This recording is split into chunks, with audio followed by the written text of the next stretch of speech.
Hello viewers, কেমন আছেন সবাই? নিশ্চয়ই ভালো। Welcome to my channel servicing world.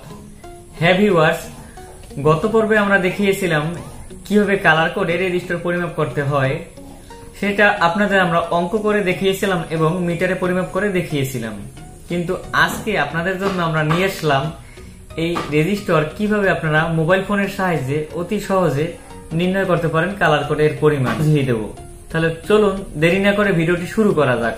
ওই ইন্ট্রো লাগা।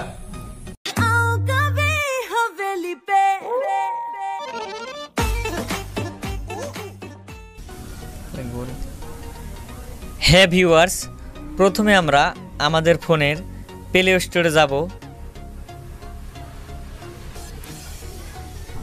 প্লে স্টোরে যাওয়ার পরবর্তীতে আপনারা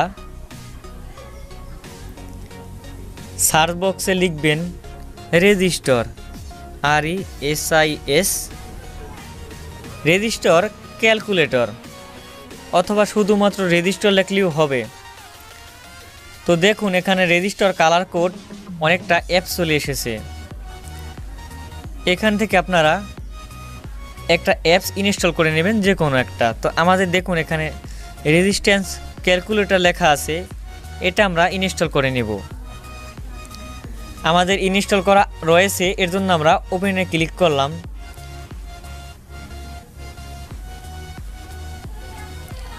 তো দেখুন এখানে রেজিস্টরের অনেকগুলো সিম্বল রয়েছে, রেজিস্টর, ক্যাপাসিটর। তো আমরা রেজিস্ট্যান্স উপরেরটায় ক্লিক করব। এখন দেখুন একটা ইন্টারফেস শো করছে। এখানে আমাদের রেজিস্টরের প্রথমে এই যে কালারগুলো দেখতে পাচ্ছেন, এই যে এটা হচ্ছে আমাদের প্রথম কালার, 1 নম্বর লেখা আছে। এখানে যে 2 লেখা আছে এটা আমাদের দ্বিতীয় কালার, আর পরবর্তীটা আমাদের তৃতীয় কালার, আর লাস্টেরটা যে টলারেন্স এটা আমাদের চতুর্থ কালার। প্রথমে আমরা যদি একটা রেজিস্টার পরিমাপ করে দেখুন, যেমন প্রথম রং আমাদের বাদামি, দ্বিতীয় রং আমরা দিলাম কালো, তৃতীয় রং লাল, লাস্টের রং আমরা সোনালিতে ক্লিক করে রাখলাম। তো দেখুন এখানে 1 কিলো রেজিস্টার শো করছে। এখন যদি আমরা আরেকটা রেজিস্টার পরিমাপ করি, মনে করেন লাল রং, তার পরবর্তীতে হলুদ রং, তার পরবর্তীতে আবার কমলা রং, তো এখানে 24 কিলো রেজিস্টার শো করছে।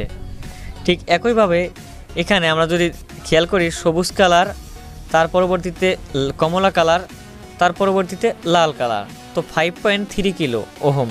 ঠিক এইভাবে আপনারা আপনাদের যে রেজিস্টার থাকবে, এই রেজিস্টারগুলোর যে কালার রয়েছে, কালারগুলো সারিবদ্ধভাবে সাজিয়ে আপনারা যে কোনো রেজিস্টারের মান বের করতে পারেন। হ্যাঁ ভিউয়ার্স, অবশ্যই বুঝতে পেরেছেন কিভাবে রেজিস্টার পরিমাপ করতে হয় কালার কোডে। আমার মোবাইল ফোন দিয়েই এই রেজিস্টারগুলো সুন্দরভাবে পরিমাপ করতে পারি।